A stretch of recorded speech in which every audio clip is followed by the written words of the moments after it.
Okay. Hey everyone. Hello people on the internet. Um, yeah, we're here for the Digital Writers Festival 2017. We'll be talking about decolonisation, decolonising online spaces or something like that. Um, yeah, so just real quick, my name's Nayuka. I'm a Gunai Kurnai Gunajamara Wiradjuri Yorta Yorta woman, and I'd like to acknowledge that I'm on Gunai Kurnai country, which is really nice to be talking on country. Um, Yeah. Who's everyone else? Where's everyone else? Evie, you want to kick us off? Hello, kids. I'm speaking to you today from my white boyfriend's Caucasian house in Wongal country, Araluen. Um, I have settled his house, and this will be the scene of our decolonisation today. Empire starts now. So my name's Evelyn Araluen. My mob come from Bunjalung, but I was born and raised on Darug country, and then have connections to a couple of other nations around New South Wales. I am an academic, a baby academic still. I'm a poet, I'm a teacher, and I write things on the internet. Oh, kia ora. Okay, well, maybe I'll go. Yeah, So, your turn. kia ora koutou. Ko Waikato te awa, ko Tainui toku iwi, ko Ngāti Mahuta toku hapu, ko Wahi toku marae, ko Hana toku ingoa. So my name's Hana Pera Oku, and I'm currently in Otipoti or Dunedin, or actually more, I'm at my parents' house in Waikouairi, which is in East Otago, and is I believe I'm on Kaitahu land, actually. I'm not quite sure what the hapu is here, actually. But yeah, I'm actually primarily based in Te Whanganui-a-Tara, which is Wellington, in the bottom of the North Island. And I am part of a collective called Fresh and Fruity. And I'm also doing my MFA at Massey. Yeah. Kia ora. Kia ora. Cool. My name is Maya, and I'm the other half of the collective with Hannah, Fresh and Fruity. I'm currently living in Tamaki, which is Auckland. But I was born and raised in Te Waipoma, which is, and my hapu is nai Tuahuriri, and my marae is Tuahiwi, but I was, raised in Otipoti, which is where Hannah is now, and where we met each other. I'm a writer and work a lot with Hannah and do like mostly collaborative work, so I don't really do solo stuff. So yeah, thank you. Yeah, thank you for having us. Definitely. Can you tell us a bit about Fresh and Fruity? Yeah, what work do you both do? What sort of stuff? Oh, sure. I'll go and then you go, Maya, okay? Okay, so Fresh and Fruity started as a physical ARI in 2014, and then after about nearly 2 years, we split and decided to become more of a collective, just because I think that's a bit of more of a sustainable model, to be able to continue to collaborate. But now we work from different sides of the same island, in the North Island, but we mostly write and facilitate other events, and work really hard to try and bring different practices together, as well as sharing with each other, and kind of trying to, I guess, like I've noticed a lot since I've gone to art school this year.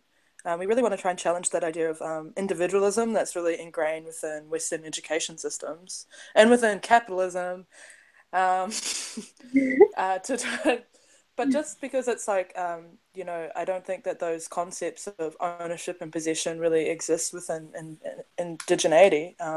And it's really important to us to continue to collaborate and make space for other people, as well as have really difficult conversations amongst ourselves, but we have kind of the support of each other.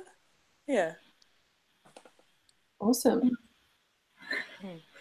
Cool. I don't really know how to follow that, but I think like a big part of our practice is like critiquing, I guess, the way that institutions or like even like ARIs are structured and run, and like the way that we practice. So we have 3 manifestos.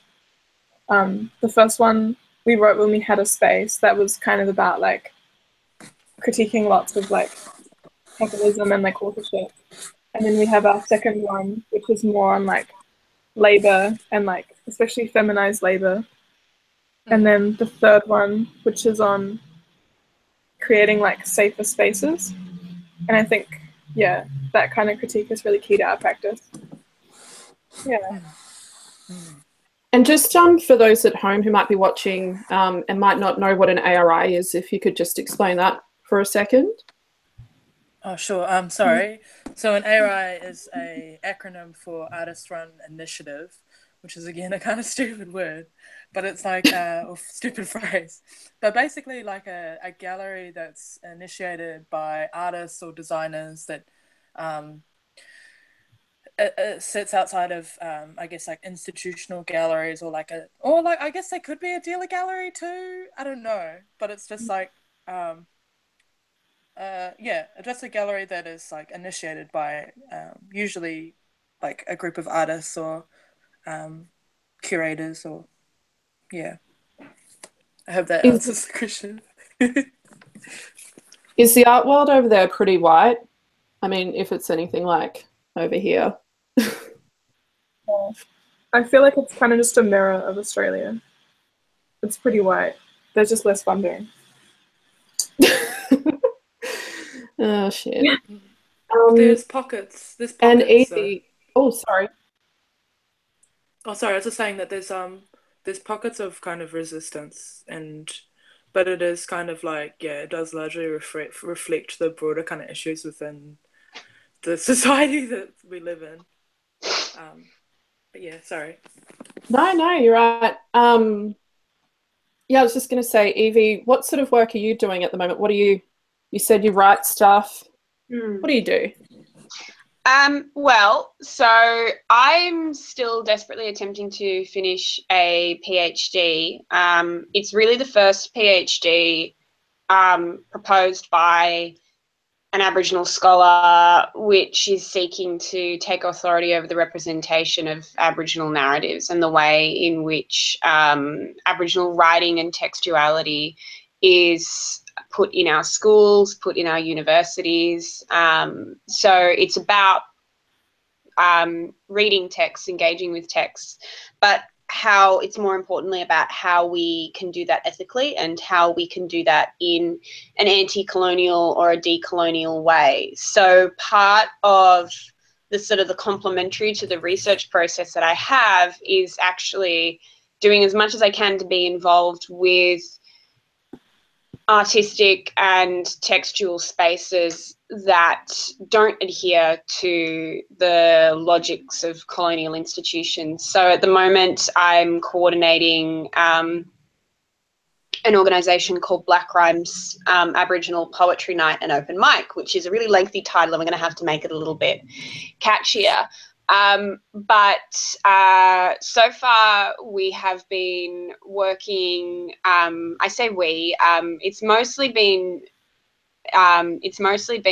run by the people who perform in it. So myself, Lorna Munro, Elizabeth Jarrett, Uncle Ken Canning, Auntie Jenny Munro. So people from within the community whose poetry and whose poetic and creative expression has been a part of building resiliency throughout the Redfern community in particular. And the poetry night is a space to honour that, but also to invite other young Indigenous people to come and step up and speak. And we're now expanding into workshops and community workshops where we offer a free space for people to come and work with mentors, to work with people who've got experience in writing and publishing, and go from, you know, scribbling down a few lines on a napkin at the back of the bar to coming forward and reading and performing and hopefully being published and getting more Black voices out there. We have had an incredibly strong movement of Aboriginal writing over the last 20, 30 years, which is, you know, really, really wonderful. And we've now got, I think, about 6,000 authors listed in the Australian Literature Database that, you know, 50 years ago, that was never the case. 50 years ago, people would begrudgingly admit that Udjunu Knuckle was a writer, and they didn't like admitting that. And so we've come a really long way in such a short period of time. And a lot of the work that I'm trying to do is addressing the problems that emerge when, you know, this textuality absolutely explodes and people in power are still operating from assumptions of racial hierarchy, cognitive hierarchy, cultural deficit models. So how can we catch up critically to the work that is being done creatively? That's where I'm at right now. And just real quick, Evie, so I imagine a lot of the work that you do is, like, I guess you're a thorn in some people's side. I would imagine doing the sort of work you do in the institution. Like, you're at, I think, University of Sydney. Yeah, which is a sandstone institution. It's a very... like, the uni. Yeah.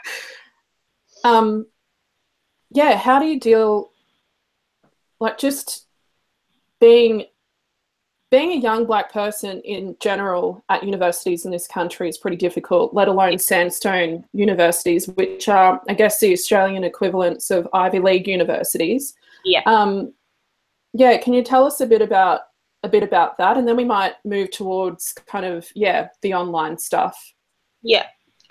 So I was for me, like, I entered uni without really having much of a concept of what it meant and what the implications would be. So I really struggled when I first came to university because I didn't feel that there was a clear path for me of support and of understanding from my peers. And then after a year, we actually lost the Gorrie Centre, which was the student support centre that we had. That was defunded.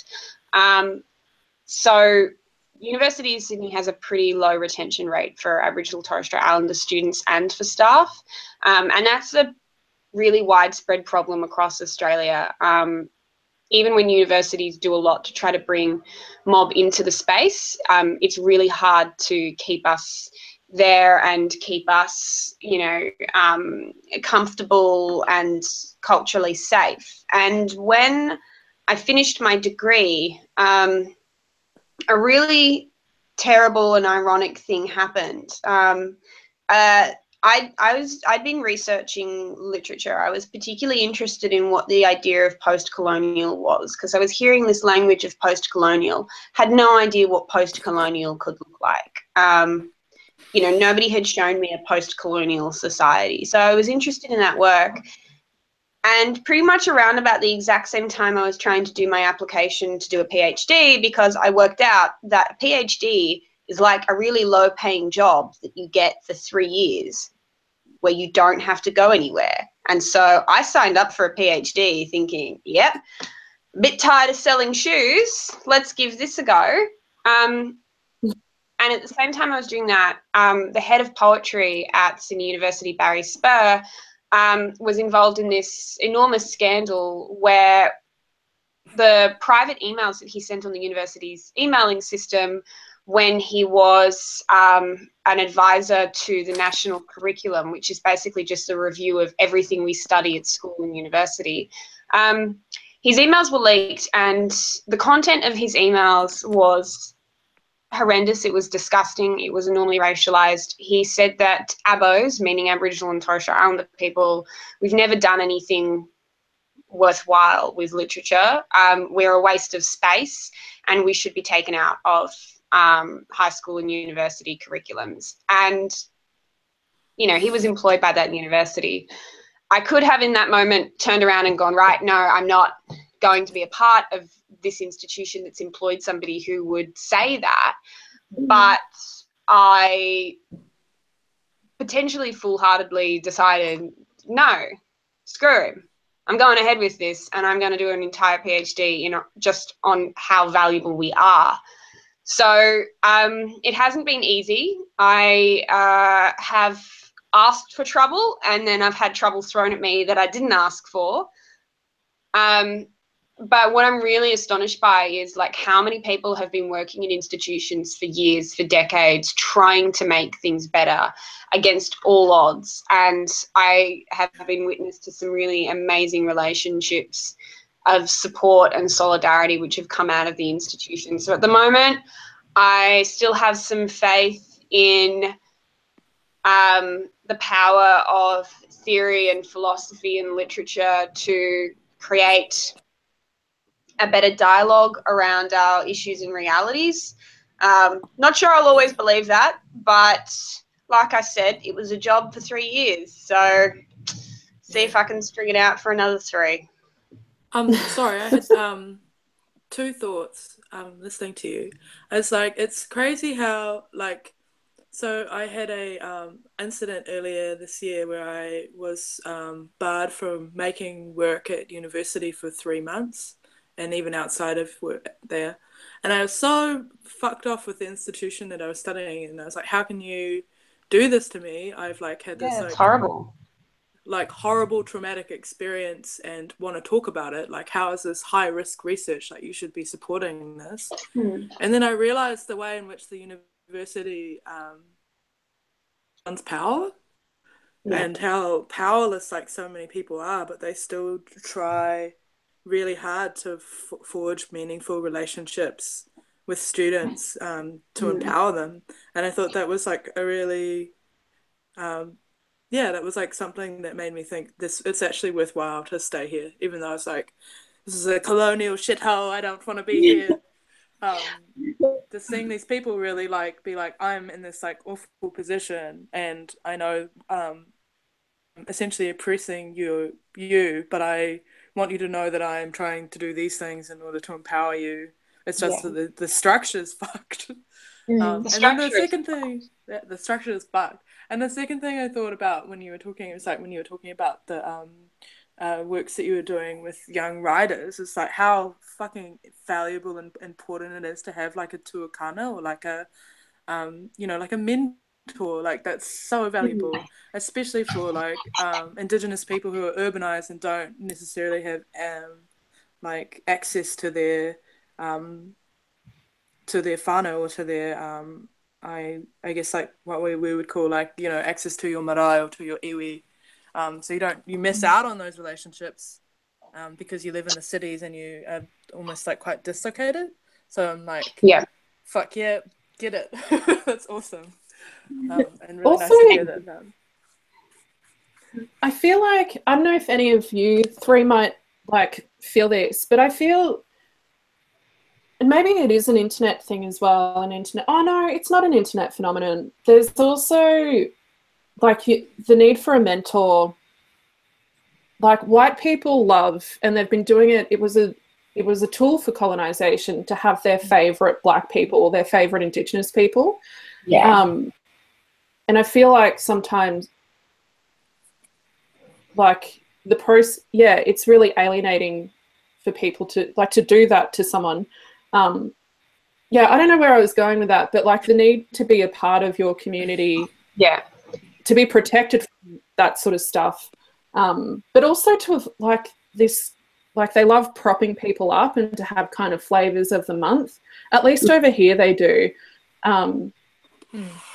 And just to have the need to have to have someone to be like, just keep you on track or ground you a bit, I think is really important. Mm. Definitely. So if it's okay, oh, sorry, Evie, were you going to say something, sis? No, not really. It was just, I guess it's worth throwing in that, like, there's a lot that we can learn about the different ways in which we have managed to struggle against our own particular colonial experience. So, you know, having that experience of the tokenization and the sort of the select Jackie is what they're often called in Australia, like selecting the one black fella that you want to be a role model for others. And it's really important to see the way in which we've all struggled against those situations in our environments. So I've learned a lot from the way in which universities in Aotearoa have developed theory and developed ways of being and doing research against the colonial institution, like with the Kapapa Māori methodologies. And we can learn so much from that. And so I really love that contexts. And yes, we were colonized differently, and we were, you know, we were different before colonization as well. But that, we can get some strength from observing how we have struggled together. So I really love learning more about universities in Aotearoa and universities in the Pacific to see what they've done, because, you know, I'm taking notes and I'm hoping that that's something that we can implement one day. Yeah. And I think that they're, especially the, I guess the like seminal book that I think about is, and the seminal writer or theorist I think about is Linda Tuiwai Smith. And I always forget that Aotearoa is like one of the world leaders in that kind of research. But it's still like, even though we have all these like great models, it's still like, it's still just like a constant tension or a constant negotiation of like, even when you try and implement strategies to use a lot of these methodologies, it's like, and I feel like there should be more there should be more dialogue, I think, between the Pacific, like, and especially with the internet. Like, I don't know why there isn't more dialogue between different communities in the Pacific and in Aotearoa and in Australia. Like, there's definitely like I've noticed like there's a really strong relationship between Canadian researchers, especially First Nations Canadians, and Māori in New Zealand. But I think that we need to, we can always work on those things and share knowledges, I think. I think also, I don't know if this is relevant, but the way Australia imagines itself, it really imagines itself, at least in the Pacific, to be like real deadly. And I think I do wonder, because I think the same is for mob here and First Nations people in total, like Canada and the US. I think we listen a lot to them as well. And I do wonder if we're influenced by the way that like Australia imagines itself. So like Canada and America are like in our, you know, in our national sort of consciousness, bigger siblings. So we kind of look up to them. Yeah, I just wonder if that has anything to do with it. And like we have, I don't know. Yeah. Anyway, I thought. I'm really sorry. Yeah, Evie? Just really quickly, no, I think that's really valid, and I think that like we need to be given the chance to imagine ourselves. You know, like one of my favorite theorists and scholars in decolonial, anti-colonial poetry is a Palestinian writer, Edward Said, and he says that decolonisation must begin with the imagination. Like, we have to imagine this first. We have to have the capacity to imagine what our future will be, and that is like the first stage of any process. So yeah, we need to have our own imaginary of our nation, of our nations, and to be denied that right is to always suspend that process of you know, the decolonial moment. So what you said was real smart there, Nayuka. You're such a fancy bitch, Evie. Yeah, I'm really interested now to talk about the internet, because we're all kind of chatting on the internet and we've sort of been talking about institutions and that sort of thing.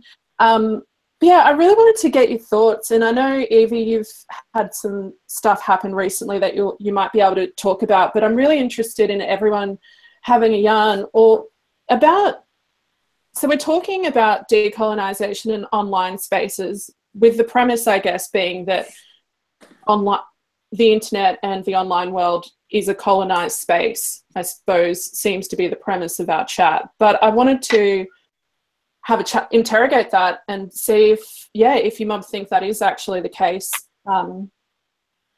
Yeah, what are your thoughts? Maya, you've been a bit silent there, sis. What do you reckon? I feel like, I don't know, I feel like colonization is so kind of like insidious that almost everywhere is colonized. I don't know if it's like even possible to have a decolonized space, to be honest. Like, Yeah, thinking about even like where we are, like even the way that we understand like tikanga, like all of our cultural practices, it's colonized. Like, we don't even towards of like pre-colonial, yeah, anything. It's all been kind of like twisted and like it's all murky now. I don't even think it's like possible to ever decolonize in the least like bleak way. Yeah. But I feel like there's so much potential online because of like the actual, the structure and the way that you can move around and mobilize online. Yeah, sorry if that was a bit bleak. no, I had a shower before, and I was like, I don't know if it's because I'm a real negative Nancy right now, but I was like, I don't even know if it's possible. Like, I think as long as white people can exist in a space, then they will find a way to colonize something. Yeah. Or, you know, Yeah. whatever, you know, depending on who you are, your colonizer is obviously someone, it may not be white people, but yeah, I think as long as there's a dominant force, they'll find a way to dominate. But yeah, what, Hannah, did you have anything to add? Is the internet colonial? Yeah, well, I think that like touching in on what Maya said, it's like everything about our like existence is like colonized, from language to like ways of being and ways to like approach, especially from like trying to re-engage with like a Te Ao Māori like worldview. It's always from these like Western structures of thought, and but there's this like great thing that I always think about when I think I was reading Fanon or something like that recently, and they were talking about like another decolonial theorist, and they were talking about how you can use these like structures that there's no way of like, there's no way of like going back to like a pre-colonial existence. So you can use these things as a tool to like provide connectivity in these like small kind of clusters. And I think that's really what we've tried to do in like lots of projects that we've done, is like really trying to center voices that are like Māori or Pacifica, that are important and that need space. And I think that like the internet has so much potential to do those same things, where you can like create these connective platforms for more voices to be heard, or privileged voices that would otherwise not have those same platforms, and like you can share space with people in a much more, and they can be all over the world, like it's a much more it's got all these like awful icky structures of being, but there is spaces that you can find solidarity, and I think that it's really that's so important. Yeah. Sorry, does that answer the question? Yeah. Cool. What do you reckon, Evie? Because like you've like, this is also a part of your research as well. Yeah, what do you reckon?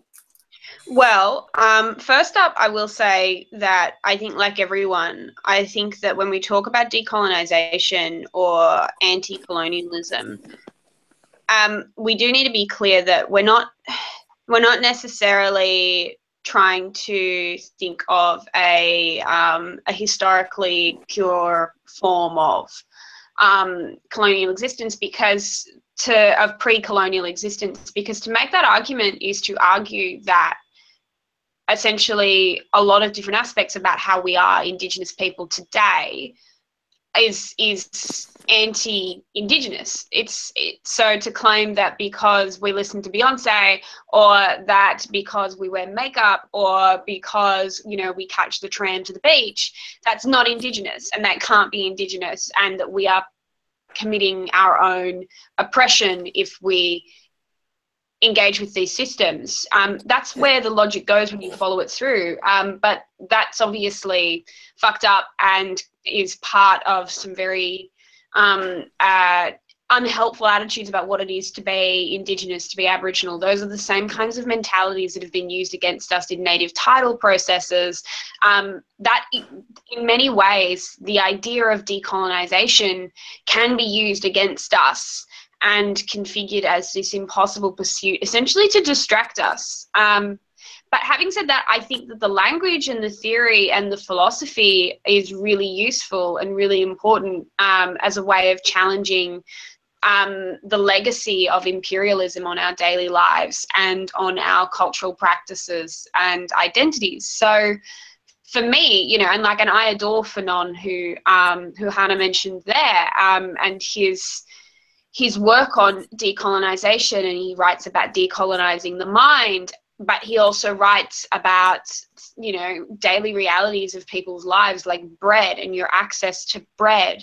And decolonisation or anti-coloniality will infiltrate every single aspect of your life. And so I believe that, you know, it can be a part of the way in which we perform our identities, our indigeneity, and live our lives online. I think it totally has to be. But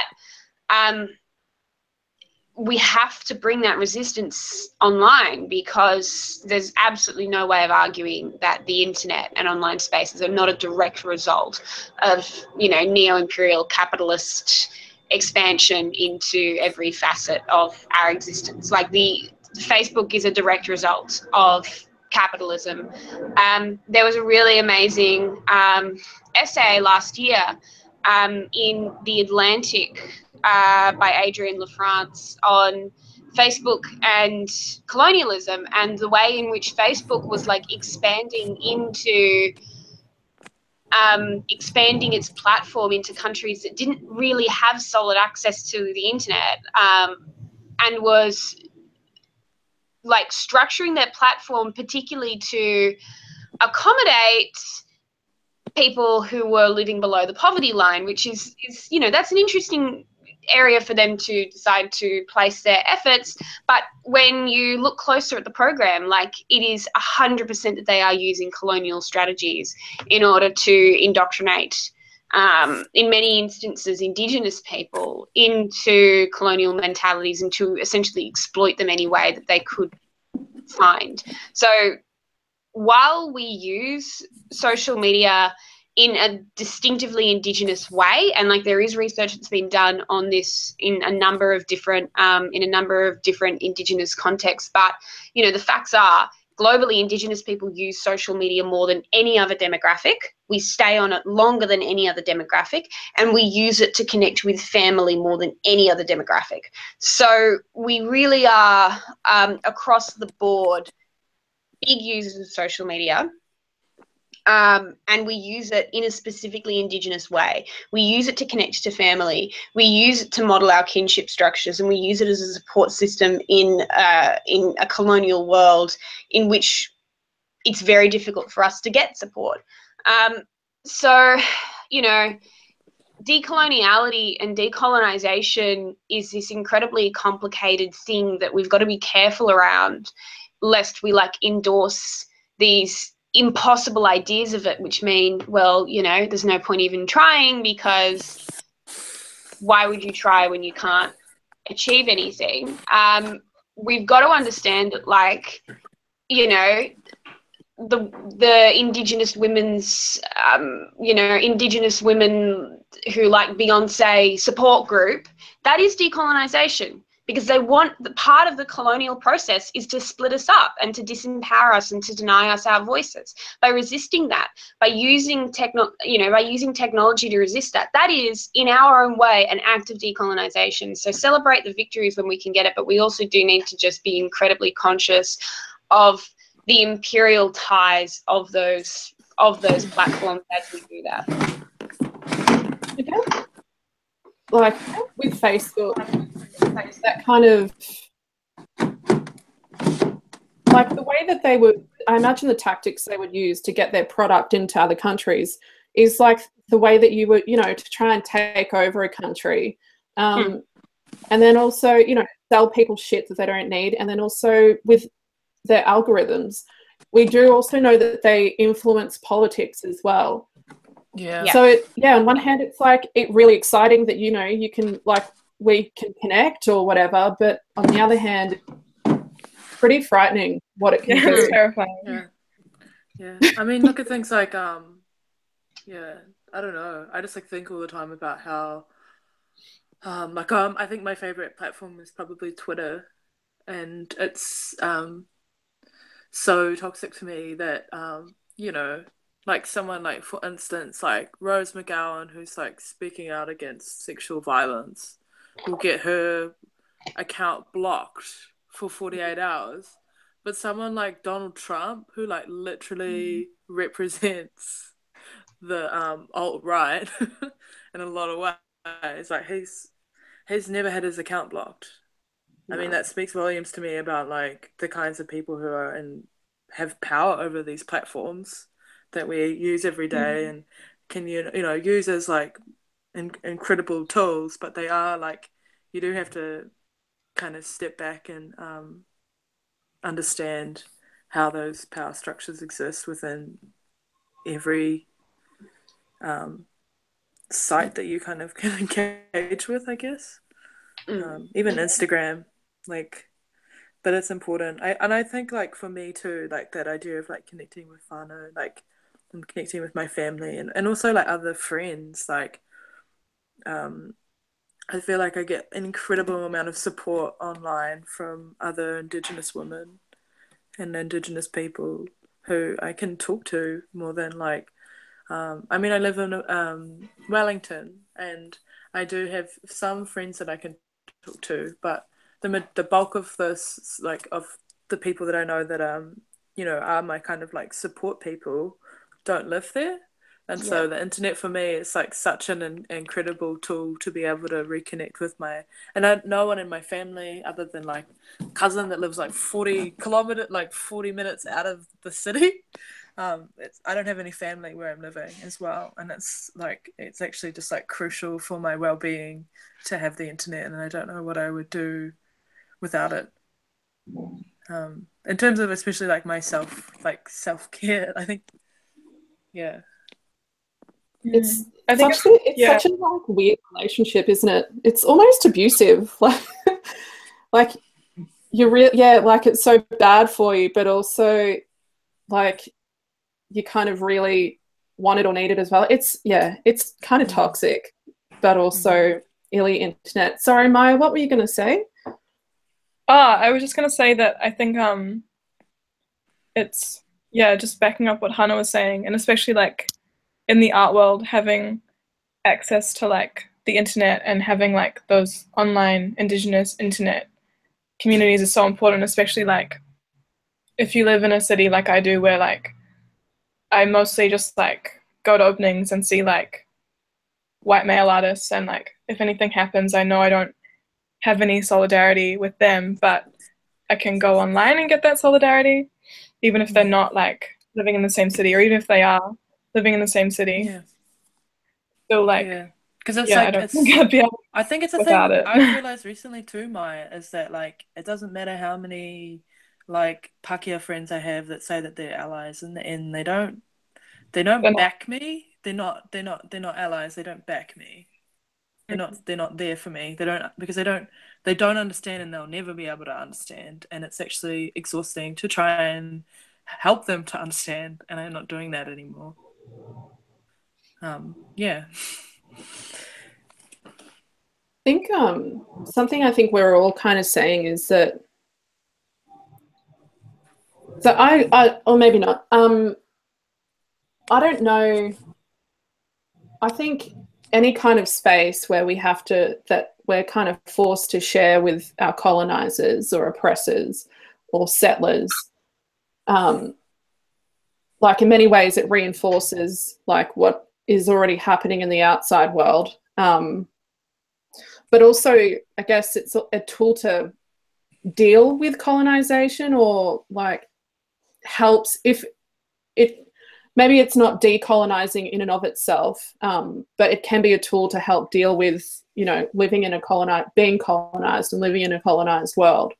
I know something really, I don't know, it's not necessarily decolonization, but something I've loved seeing in the last, I don't know, however many years, is like, I feel like I'm seeing more and more young Black women here at home, like young Black femmes, kind of like taking up feminism or taking up this, any kind of like whatever. Yeah. I feel like maybe, I don't know, maybe it's just the times we live in, but when I was a kid, like 17, like I'm seeing a lot of like high school students just sharing like, you know, feminist critique or sharing, you know, feminist stuff online. I just think that's really cool. I love that. I wish I went to school with these people. Yeah, I think I've definitely noticed that as well here.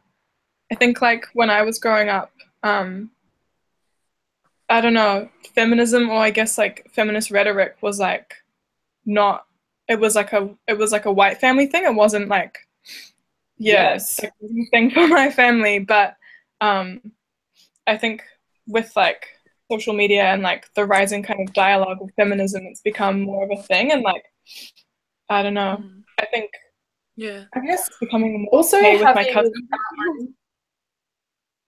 like also having access to indigenous feminists as well. Yeah. I think like I love seeing like young girls sharing. I don't know if you two know Celeste Little or Celeste Little's work, but she's like an incredible feminist thinker over here.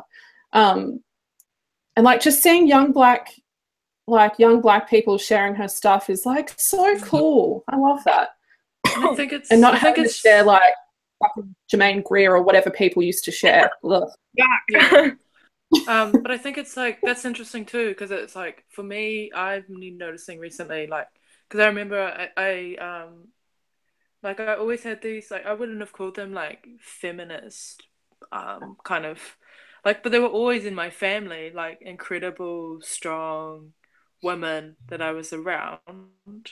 And it's like, just, I think internet gave me like a language for being able to describe my relationship to these women, and like the kind of like legacy of resistance that they've undertaken in my own family, and within my, you know, within, especially within Māori, because that's not like a history. I remember like in high school we learned about the suffrage movement, but we never learned anything about like the manawahine, which was kind of like Māori women.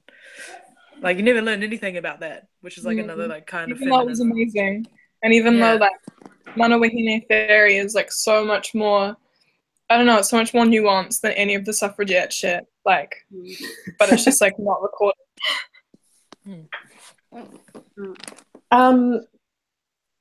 So the internet can be empowering, which is great, and it can be, you know, a good place to connect with other Indigenous people. But something we definitely see over here, and I'm not sure if you mob see it over there, but our Black writers and thinkers on the internet get like, we have to stay in line, and anytime we get too big for our boots or we get too uppity or say shit, you know, or even actually just live, like just be public, be, you know, alive and visible is sometimes too much. And so, Evie, I wanted, if you want to share, all good if you don't, but someone said before how we, I think it was you, Hannah, how like white people,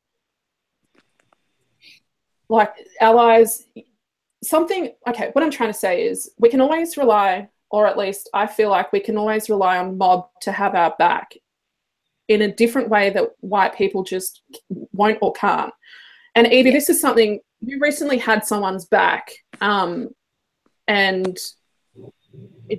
was just wondering if you could tell us a bit about what happened. Mango just share. Yeah. Mango Gate. Mango Gate.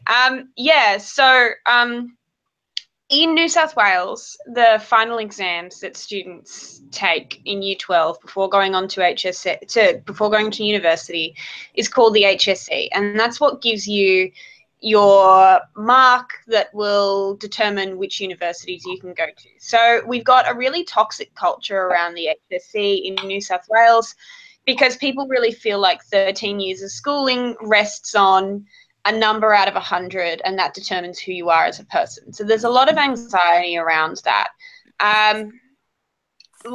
About 2 weeks ago, nearly now, the HSC started with the English exam paper that all students had to sit. And in their English exam, they got this poem that they'd never seen before. It's like an unseen text. They have to do a brief analysis of it. The poem was called Mangoes by a Yugambeh poet, Ellen Van Nieuwen, who's a good friend of mine and a really beautiful woman. And they got this poem and they didn't understand it. So after leaving the exam, hundreds of students started sending Ellen messages. They started sending her emails, Facebook messages, tweets, private messages, telling her, go die. I hate you. You gave me AIDS. You should get cancer and go die. All of this disgusting hate. And then they started boasting about it on the internet, sending each other the screenshots of crap that they'd sent to each other. Ellen had no idea what the HSC even, she didn't really know what was going on with any of this because she wasn't told that her poem would be in there. Gets off of a plane, has all of these messages, asks her friends, asks her mob, hey, can you help me out with this? So within seconds, me and a bunch of others, we're on Twitter and we start tagging the education department in their tweets and going, hey, look at this. This is what's being done to an Indigenous poet. Suddenly the kids are like, oh my God, you're making this about race. Even though by that point I already had screenshots that they were making in their public Facebook group referring to her as a monkey, saying that they wish that Cook had finished the job, saying that, coons can't afford mangoes anyway. There was just this phenomenal amount of hatred. Some was being sent directly to her.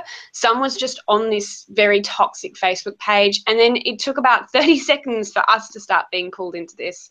So over the last 2 weeks, I have been accused of doxing students because I screenshotted one meme to post onto Twitter. I've been accused of claiming that the poem is a rape poem, which I never claimed. I've been sent pictures of lynchings. I have had my Facebook account gone through and had all of my pictures taken from it, even though I blocked everything. I've had people threaten to track me down. I've had, my image put on a whole bunch of alt-right, neo-Nazi blogs, people trying to chase me down. And it's just been this absolutely horrendous process that has been massively intersected with race, just regardless of, what many of the students have attempted to argue. Race was a huge part of the way in which they chose to attack Ellen Van Nieuwen. And, it wasn't all students. Some students were just non-racially offensive and were just being offensive in other ways. But enough of them chose to vilify her in this way that, we've got a really clear sense that she was treated specifically as an Aboriginal woman. And it's just been this like really disgusting and deeply traumatizing process for Ellen, for many of her friends, and for also many of the students who are witness now to. I'm so bloody devastated for the Aboriginal students who sat their HSC with these people, and had these people come out and act in that way, and then for them to go, "Oh, this wasn't about race. We don't care about race. We were just being offensive in other ways, not even being able to own up to their actions."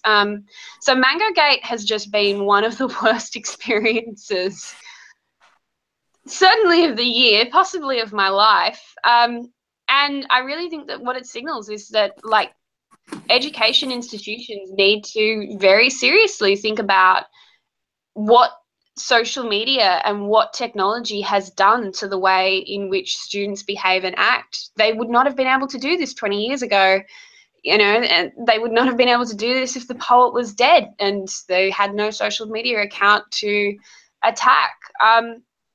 So it signals a really important need for protocols to come out to protect artists, because we already know that Indigenous people globally are enormously vulnerable. And so for this to occur and to be thrown at, a queer Aboriginal woman, and to be thrown at her in the way that it was, just to me signals this profound failure of the education system to take some authority and stop kids from ruining people's lives and ruining their own lives when the consequences come around. So that was shit. I'm sorry. That's disgusting. That's horrific. So awful. Yeah. But it happens, and when it happens, you see this horrendous cross-section of society when you read the comments, and people will just do anything to deny that it was terrible behavior. They'll be like, "Oh, buddy, Abo's complaining again," and it's just like, well, I'm sorry, but there was also a white man in that HSE exam that they apparently didn't like either. He got one message. She got hundreds, like thousands. What's the, what are you trying to say here,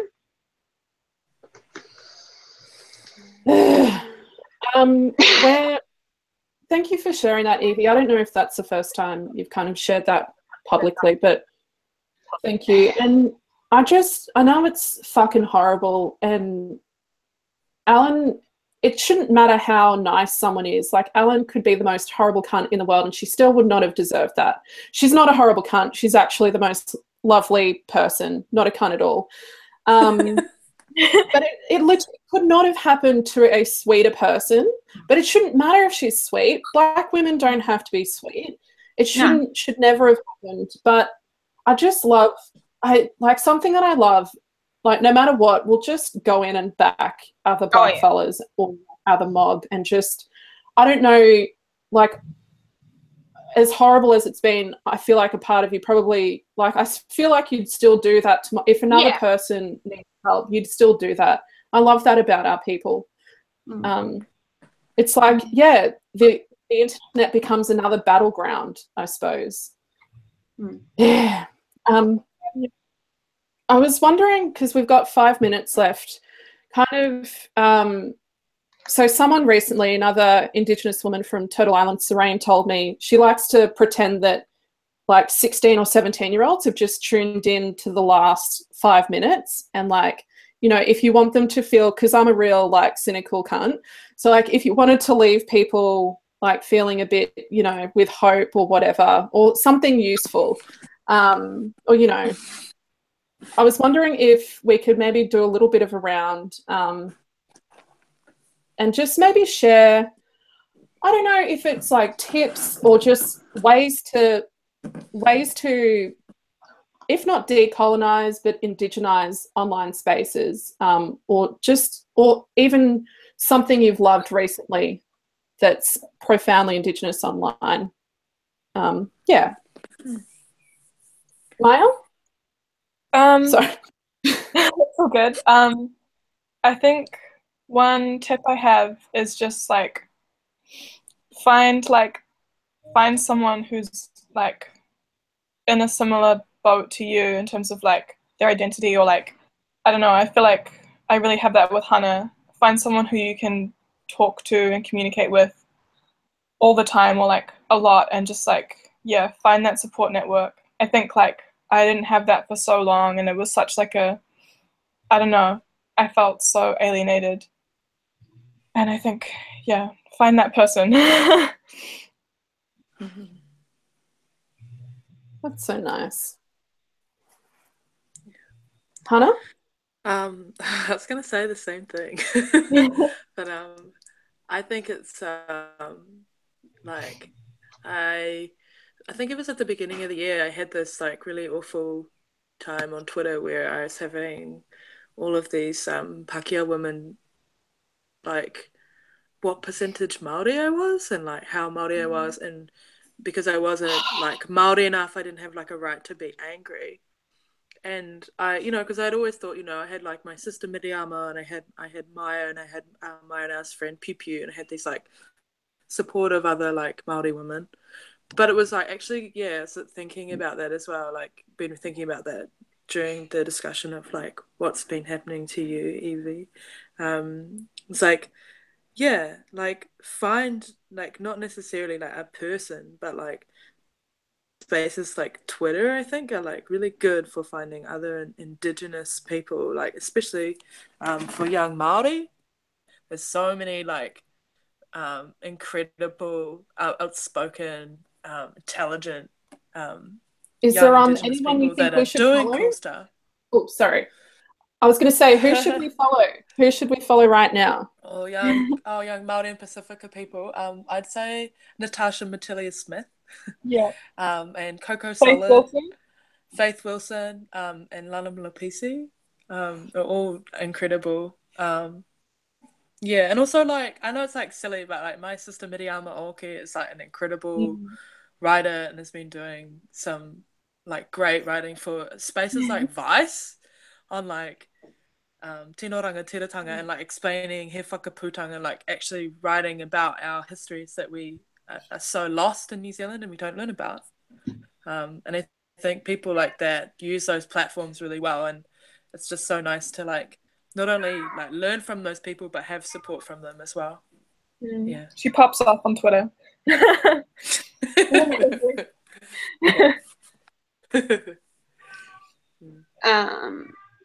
I think that one thing that I'm really keen about is the way in which technology we've now been able to use technology to archive stories and histories that were taken away from us, and now like public institutions like libraries and museums are actually like really working very hard to digitize people's histories, because like for some people that means finding your family, or that means finding your grandmother's letters, or you know finding histories that have been stolen or silenced. And so I really love that, and I really love the work that people are doing in digitization. In terms of like social media spaces that I think are like the best and the greatest, Twitter, I've like Twitter is like such a haven for like these brilliant indigenous minds all over the world, and I love it so much. But when you ask like who do we follow, you know, Nayuka, when we were asked that in like the Sydney Writers Festival, you mentioned Handsome Murray, and I've just got to say that like his weekly changes of Twitter names, like Decolonial Murray, like Pumpkin Spice Murray, like that guy, I want to meet him one day, because every time I'm on Twitter, he just brings me like the greatest joy in the world. So, you know, Handsome Murray, get on that. Did you read his so we have this little shithead 18-year-old conservative young lib kind of opinion fucking writer, and I mean I'm all for giving young people a go, because I think, you know, Not young people wear fucking bow ties unironically. Yeah. I love a bow tie. Oh God, Yeah, ironically, Hey, you love it though. Anyway, this little fella's a shithead, and like he's been given a platform in Murdoch Press to write like op-eds, and like he probably has never met a black fella, but anyway, he wrote this op-ed last week about what Aboriginal people need to do to fix our lives. Anyway, this Handsome Murray is this fella. I don't even know his name on Twitter. Was so angry he just wrote his own version about like telling white people what they need to do to fix their problems. It was just brilliant. Would recommend. Yeah. It's so good. Was there anything else, Evie? No, just hands to Murray. That's what we need from the internet. I mean, I think Twitter, like, you find your people, you find your communities, they find you, and that's something that I really adore. What about you, Nay? Who do you love? Who do I love? Yeah, I do love Handsome Murray. I do love also Nakia Louie as well. She's really funny and bloody smart as well. And let's face it, her Instagram, she takes a good selfie. She really does. She knows her angles. She looks great. But she's also brilliant. And I came across her blogging before I had ever met her or had come across her social media. So that was, she's a great writer as well. One tip I have is, I think it's your social media. Speaking specifically about social media, it is your social media. And although you might not feel like it, you can change what your feed looks like. So if you want to see more black people, more queer people, fat people, people with disabilities, whatever it is, you can create the world that you want to see. Something I like to do every week is unfollow white people on Instagram. Just so I don't have to, I want to see a world that looks like black and brown. That's one thing I would do. And also just get rid of people that you just don't want to see, because you actually don't have to. You don't have to. The world's hard enough, you know. Anyway, we've gone over time. Thank you so much, everyone. Thank you, our siblings from across the ocean. I don't know how we leave. I think they just end it. But thanks for joining, everyone. Kia ora, Bye. thank you. Bye. Kia ora. Bye. Bye. Bye. Is it a